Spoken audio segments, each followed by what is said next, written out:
मित्रांनो नमस्कार. वाचन जागर उपक्रमात आपणा सर्वांचं मनपूर्वक स्वागत. ज्येष्ठ साहित्यिक अण्णाभाऊ साठे लिखित फकीरा या कादंबरीचं क्रमशः वाचन. वाचक स्वर ॲडव्होकेट संभाजीराव मोहिते कराड. फकीरा भाग क्रमांक 19. फकीरा वाड्याच्या ढिलजेत येऊन थांबला. देवळीत जळणाऱ्या निरंजनाचा मंद प्रकाश त्याच्या मजबूत देहावर थरावला. फकीरानं हाक मारली, आबासाहेब. कोण? फकीरा. पंत गडबडीनं मधल्या अंगणात आले. पंतांच्या वयानं आता 60 गाठली होती, पण त्यांचा धिप्पाड देह अजून दणदणीत होता. प्रचंड मस्तकावरचं टक्कल, रुंद आणि गर्दन, टपोरे डोळे आणि पल्लेदार शुभ्र मिशा, त्यामुळे पंत एखाद्या ठाण्या वाघाप्रमाणे दिसत होते. त्यांचा आवाजही गुहेत वाघ गुरकल्याप्रमाणे गंभीर होता. फकीरा पुढे येऊन एकदम पंतांपुढे थांबला. त्यानं आपले कठीण मजबूत हात पाठीमागं धरले होते. त्याचे रसरसणारे डोळे पंतावर स्थिरावले. त्याचा रुबाबदार चेहरा घामानं डबडबला होता. तो मनातल्या मनात शब्द शोधू लागला, पण पंतांनी सुरुवात केली. मांगवड्यात आणि महारवाड्यात काय चाललंय? त्यांच्या करारी नेत्रात चिंतेचा भाव तरळला. देवळी जळणाऱ्या निरंजनाकडे पाहत फकीरा म्हणाला, मांगामारांचा वंशच उरत नाही आबा. आत्तापर्यंत किती माणसं दगावली. 4 दिवसात बारीक मोठी ईस. फकीरा पुटपुटला. त्याचे शब्द अंधारात चढपडत गेले. मग तुझं काय म्हणणं आहे? पंतांनी पुन्हा प्रश्न केला. फकीरा उठावरून कोरडी जीभ फिरून म्हणाला, भाकरी करून पोरांचं चडपडून मरणं आणि त्यांचा तो हंबरडा आता माझ्यानं ऐकवना. ढेकळावानी काळीज इरगळतंय माझं. फकीराच्या पापणीत देवळीवरच्या निरंजनाच्या प्रकाशाचे कण लोंबू लागले आणि त्यानं गर्रकन मान फिरवून आसू दडवले. तसं नाही, पंत समजावणीच्या सुरात म्हणाले, धीरानं घ्यायला पाहिजे आता फकीरा. आबा. फकीराच्या काळजातून कणत बोल आला. मांग म्हारं भोपळीची आणि करडूचा पाला खाऊन जगतोय, पण जमना. नुसती उपासमार असती आणि तर पोट बांधून काळीच शाबूत ठेवलं असतं, पण या साथीनं कडिलोट केलाय आमचा. फकीरानं पुढचे शब्द गळून घेतले आणि पंताकडे पाहिलं. पंतांनी पुन्हा तोच प्रश्न केला, मग आता पुढं काय? पंतांचा धीर गंभीर आवाज वाड्यात घुमला आणि फकीरा मंद स्वरात म्हणाला, तुम्हीच सांगा. मी काय सांगू? गाव दुष्काळाच्या दाढेत, हे मी सरकारला कळवलं आहे, परंतु टिचभर चिठ्ठीचं त्यांचं उत्तर नाही आणि मी म्हणजे केवळ मृतांची नोंद करणारा झालो आहे. मग आमासनी धनी कोण? फकीराचा स्वर वैतागला. कोण कोणाचा धनी नाही. पंत चटकन बोलून गेले. माझ्याही भोवती आक्रोश सुरू आहे. मी संकटात आहे, पण तो माझं स्पष्ट मत आहे की तुम्ही जगलंच पाहिजे. मरणापेक्षा आज जगणं महत्त्वाचं आहे. पण आबा कसं?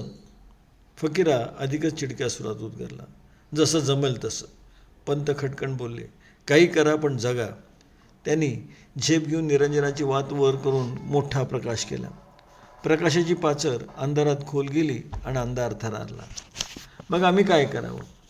फकीरानं गोंधळून पुन्हा प्रश्न केला आणि पंतांचा चेहरा बिथरला. त्यांच्या आवाजात अधिक कडवटपणा आला. ते मला कळत नाही. पंत गळ्यातील जानव्याला करकचून तिढा देत म्हणाले, तुम्ही कुत्र्यासारखं मरू नका. हेही दिवस जातील. पंतांच्या मुखातून शब्दाऐवजी निखारेच बाहेर पडले आणि फकीराच्या अंतःकरणात धैर्याचा महासागराच्या लाटा उसळीत गेल्या. त्यानं पंतांपुढं हात टेकला आणि तो उठून म्हणाला, आबा मी जातो. जा. उकिरड्याचा पांग फिटतो आणि तुम्ही तर माणसात माणसं. पंतांनी फकीराला निरोप दिला. काजळी झाडता ज्योत प्रखर व्हावी तद्वत फकीराचं मन उजळलं. गगनाला गवसणी घालण्याची प्रबळता त्याच्या छातीत निर्माण झाली. त्याच्या तरुण पायात विजेप्रमाणे हिंमत संचारली. तो चिखल तुडवावा तसा अंधाराला तुडवीत बेफान होऊन मांगवाड्याकडं विद्युत गतीनं निघाला. तुम्ही जगलंच पाहिजे हे पंताचे शब्द त्याच्या डोकीवर घण घाली त्याच्याबरोबर धावत होते. त्या शब्दांचं काहूर उठलं होतं आणि ते जणू फकीराला लोटीत सुटलं होतं. मांगाची महाराची ती 200 घरं त्या काटेरी निवडुंगाच्या कड्यात गांगरून बसली होती. गंभीर शांतता नांदत होती. वाऱ्याच्या झपाट्यानं ते निवडुंग करकरत होते. जणू काही वातावरण दाणेच खात बसलं होतं. मध्येच एखादं घुबड घुतकार करून भीतीला उठीत होतं. तिथं माणसाचं अस्तित्व आणि शब्द त्या काट्यात रांगत होते. फकीराच्या दारापुढच्या लिंबाखाली जेवढी माणसं उभी होती ती जमून फकीराची वाट पाहत होती. या निकराच्या समयी पंत काय सांगणार हे ऐकण्यासाठी त्यांचं मन उत्सुक झालं होतं. ते अगदी जेर झाले होते आणि भुकेनं वाकले होते. ते मनात म्हणत होते, पंतांच्या मनात देव शिरावं आणि त्यांनी पंतांना सांगावं, या गरिबाच्या घरात दे असेल नसेल ते. तर कोणी अंधारात फकीराच्या वाटेकडे रोखून पाहत होते, अंदाज बांधित होते. फकीरा येताच 25 पोती जोंधळे घेऊन यावा. फकीराचं पंतांवर भलतंच वजन आहे. पंत फकीराचा बोल वाया जाऊ देणार नाहीत आणि यावेळी पंत नक्कीच महार मागायला मरू देणार नाहीत, असे नाना तर्क करीत माणसं फकीराची वाट पाहत होती. त्यांच्या डोळ्यातील बुबळं कार्यक्षम झाली होती. सारं मन सारी दुःख विसरली होती. पंत काहीतरी करतील या एकाच आशेनं त्यांच्या रक्तबंबाळ मनानं हुरूप आला होता. आपला निर्वंश होणार ही भीती पार विरून गेली. हे अंधारातून त्यांच्याकडे येणाऱ्या धान्याच्या पोत्याचा हिशेब करीत होते. इतक्यात अंधारातून एक धिप्पाड आकृती प्रचंड काठीटेकीत अंगावर घोंगडेचा खोळ घेऊन त्या झाडाकडे येताना दिसली. आला फकीरा असं म्हणून सर्व सरळ बसले. ती कानांची कवाडं खाडकन उघडली. दुसऱ्या क्षणी ते निराश झाले. ती आकृती त्यांच्याजवळ येताच तो फकीरा नव्हे हे लक्षात येऊन कोणीतरी विचारलं, कोण आहे? मी तायनू महार आहे गा. अंधारात सर्वच चळवळ झाली. पुन्हा स्वर नरमाईनं कणले. काय तायनूबा, कसं? सारी माणसं वळीनं निजवून आलोय, तायनू गंभीरपणे म्हणाला आणि भैरवून विचारलं, म्हाताऱ्याचा ताप उतरला का? ह्या तापाला औषध नाही. सावळाचा आवाज सरपडत आला. तायनू म्हणाला, या तापावर एकच औषध आहे. कंच. जवळजवळ सर्वांनीच तो प्रश्न विचारला आणि मग एकदम तायनू महार म्हणाला, भाकरी. भाकरीचं नाव ऐकताच सर्व पुन्हा खिन्न झाले. त्यांचं जगणं मरणं भाकरीत होतं आणि तीच त्यांना मिळत नव्हती नव्हे, दिसत नव्हती. केवळ कोरडी भाकरी मिळावी यासाठी ती माणसं चरपडत होती. एवढ्यात फकीरा आला. त्याबरोबर सर्वांनी कान टवकारले. त्यांचे चेहरे गंभीर झाले. पटकून छटकून काही जण किंचित पुढं सरकून बसले. त्या सर्वांनी आपले निश्वास रोखून धरले. सर्व डोळे फकीरावर स्थिर झाले आणि लिंबाच्या मुळीवर बैठक मारून फकीरा म्हणाला, हां बोला गा. तायनू महार शांतपणे म्हणाला, काय म्हणाले पंत? त्यांनी जगाय सांगितले. फकीरा म्हणाला, पण कोरड्या बोलानं आम्ही कसं जगायचं? सावळा बसल्या जागीच उठून बोलला आणि जरा पुढे येऊन बसला. खरं आहे ते, फकीरा म्हणाला.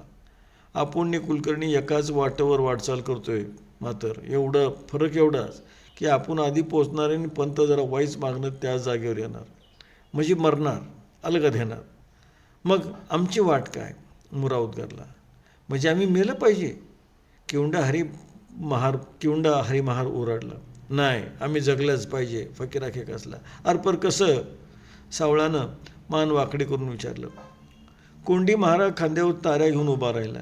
त्यांना हात जोडून विचारलं, पांडुरंगा इट्टला, माझी 2 पोरं घडीची सोबत आहे ती. त्यांच्या पोटात आज 2 दिवस शिब्बर बी तरवणी नाही. आता मी काय करू? मी म्हणन तसं करा. फकीरा ताडकन उठून बोलला. काय करू? बोला दाजी.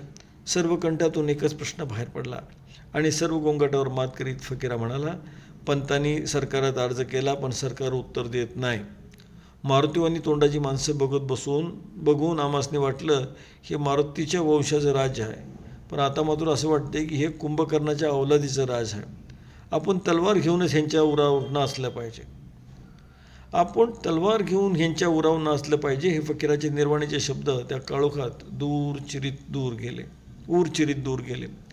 फकीरा चपळाईनं घरात गेला. त्याच्या पाठोपाठ राधा, दौलती, राईबाई, सरूबाई ही घरात गेली. फकीरा त्वेषानं पेटला होता.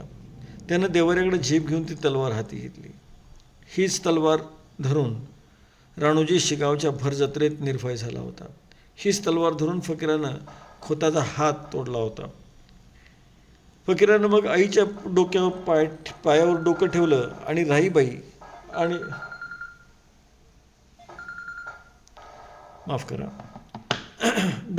राहीबाईने दौलती यांच्या कृश पायांना मिठी मारून सद्गतीत होऊन तो बोलला, आई, थोरली आई, आबा, मी मरून ही मरणारी माणसं जगवणार, मला अडवू नका. म्हणून त्यानं सरूबाईच्या पाठीवरून हात फिरवला. हापकू नगं, सांभाळ सर. आणि तो बाहेर आला. त्याच्या हातातली ती नंगी तलवार बघून सर्वांच्या छातीत हत्तीचं बळ खवळून उठलं. क्षणभर हालचाल झाली. फकीरा एक नाव उच्चारू लागला.